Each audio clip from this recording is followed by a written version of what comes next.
যাদের চরিত্র ভালো হয় না, তারা লেখাপড়া শিখতে পারে, তারা শিক্ষিত পশু হিসেবে চিত্রিত আছে সমাজে। আল্লাহকে যারা ভয় করে তারাই হচ্ছে শিক্ষক, তারাই হচ্ছে আলেম। আল্লাহকে যারা ভয় করে না তারা শিক্ষক নয়, শিক্ষিত লোক নয়। আল্লাহকে ভয় করলেই তাকে শিক্ষিত লোক বলা যাবে। মুহাম্মদ রাসূলুল্লাহ সাল্লাল্লাহু আলাইহি সাল্লাম হাদিসে বলেছেন, আমি প্রেরিত হয়েছি মানুষের চরিত্রকে পূর্ণতা দেওয়ার জন্য, অর্থাৎ পূর্ণতা, চরিত্রের পূর্ণতা সাধনের জন্যই রাসূলুল্লাহ সাল্লাল্লাহু আলাইহি ওয়াসাল্লাম পৃথিবীতে এসেছেন। যারা চরিত্রবান হবেন তারাই মানুষ, যাদের চরিত্র নয় তারা মানুষ নয়, তারা অমানুষ। ইংরেজিতে অ্যানিম্যালিটি এন্ড রেশনালিটি দুটো উপাদানের কথা বলা হয়েছে, পশুত্ব এবং নৈতিকতা।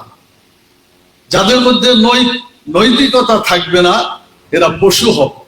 শিক্ষার মাধ্যমে জ্ঞান অর্জন করার মধ্যে যারা নৈতিকতা অর্জন করতে পারে না, যাদের চরিত্র ভালো হয় না, তারা লেখাপড়া শিখতে পারে, তারা শিক্ষিত পশু হিসেবে চিত্রিত আছে সমাজে।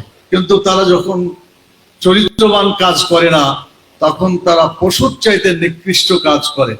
আপনারা বলেন, দেখা মাত্র গুলি করে মানুষকে যে অর্ডারটা দেওয়া হলো, একজন মানুষ আর একজন মানুষকে দেখা মাত্র গুলি করতে হবে, এটা কি কোনো শিক্ষিত লোকের কাজ না, অমানুষের কাজ এটা? তাই তো করে গেছে। অথচ কত ডজন ডিগ্রি তিনি নিয়েছেন আপনাদের মনে আছে? অসংখ্য ডিগ্রি অর্জন করেছেন, শেষ পর্যন্ত মানুষকে হত্যা করার নির্দেশ দিয়ে বাংলাদেশ থেকে পালাতে বাধ্য হয়েছে। এজন্য চরিত্র যদি ভালো না হয় তাহলে পৃথিবীতে তার দ্বারা কোনো ভালো কাজ হতে পারে না। যদি টাকা চলে যায় এটা তেমন কোনো ক্ষতি হয় না, স্বাস্থ্য যদি হারিয়ে যায় কিছু ক্ষতি হয়, কিন্তু যদি চরিত্র শেষ হয়ে যায় হারাবার আর কিছু তার থাকে না। আজকে যারা শিক্ষিত নামে পশুত্বের কাজ করছে তারা মানুষের কাছে মুখ দেখানোর উপযোগী নয়। কিছুদিন আগে 5ই আগস্টের আগে যারা এই সরকারের, বিদায়ী সরকারের, খুনি সরকারের, আমি বলবো এর নাম খুনি সরকার বলাইটাই যুক্তিসঙ্গত হবে। কি বলেন আপনারা? একটাই টাইটেল তার জন্য যথেষ্ট।